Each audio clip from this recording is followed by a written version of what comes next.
In recent times, the proposition of a nationwide caste census in India has ignited discussions. This potential census, long sought after by certain political factions, aims to shed light on India's complex caste landscape, raising both anticipation and concerns.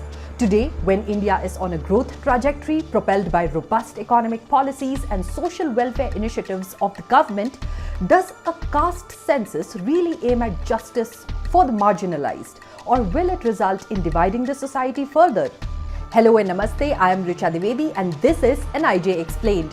Today, let us look at caste census in detail and why it may prove to be problematic for our society. The history of caste census in India traces back to the colonial era during British rule.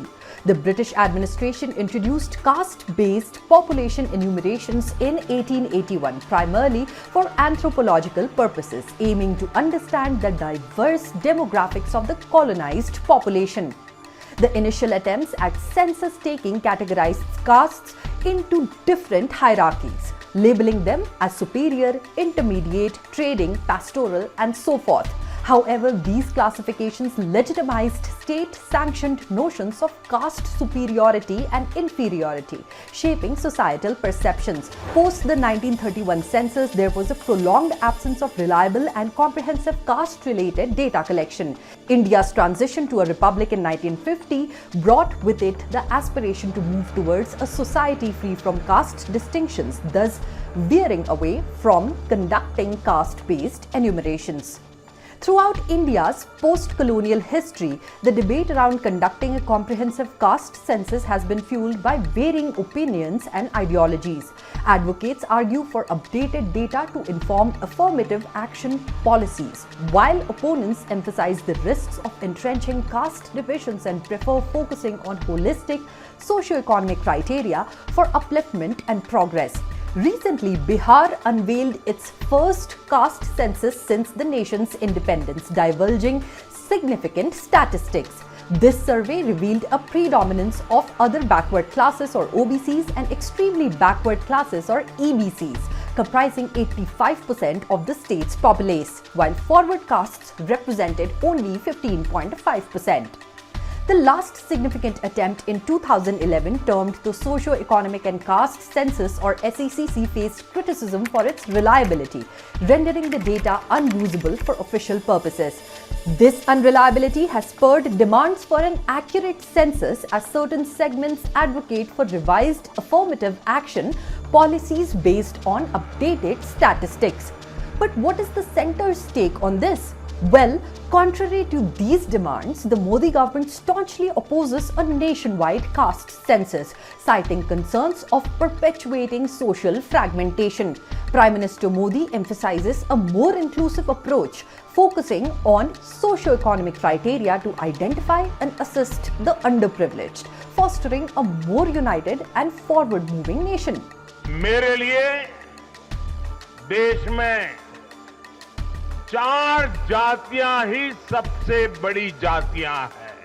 हमारी नारी शक्ति, हमारी युवा शक्ति, हमारे किसान और हमारे गरीब परिवार, इन 4 जातियों को सशक्त करने से ही देश सशक्त होने वाला है।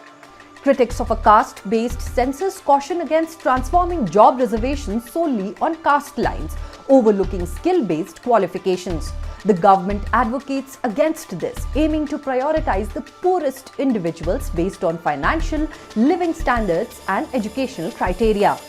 Over a span of 5 years, 13.5 crore Indians transitioned out of multi-dimensional poverty. There was a significant drop in the number of multi-dimensionally poor individuals, decreasing from 24.85% to 14.96% between 2015-16 and 2019-21.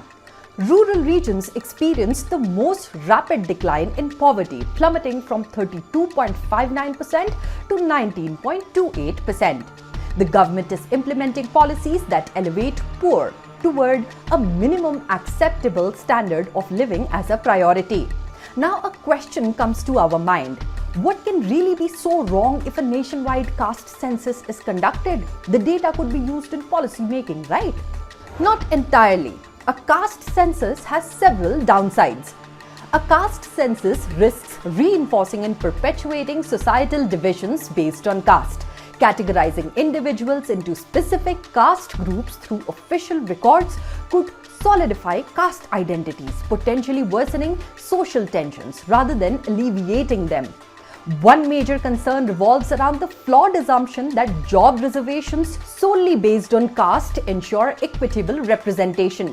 This approach overlooks skill-based qualifications and can lead to a situation where jobs become entitlements based on caste rather than merit or competence.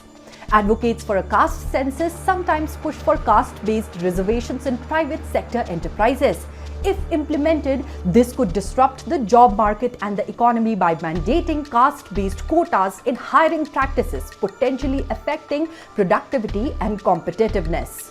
The data obtained from a caste census could be exploited for political gains. Politicians might use caste demographics to tailor policies, inciting divisions and polarizing communities for electoral advantages rather than fostering inclusivity and unity. India is a country that has a vast and diverse population. The practical challenges of accurately categorizing India's population into caste groups are many. Ensuring precise data collection, maintaining confidentiality, and preventing misclassification or inaccuracies pose significant administrative hurdles. On the other hand, proponents advocating against a caste census often stress the importance of focusing on inclusive policies that prioritize socio-economic criteria rather than reinforcing caste-based classifications. Strategies aimed at uplifting the underprivileged based on need, education, and economic status are considered more effective in promoting genuine equality and societal progress. Let's take a look at an example of such an exercise in Lebanon.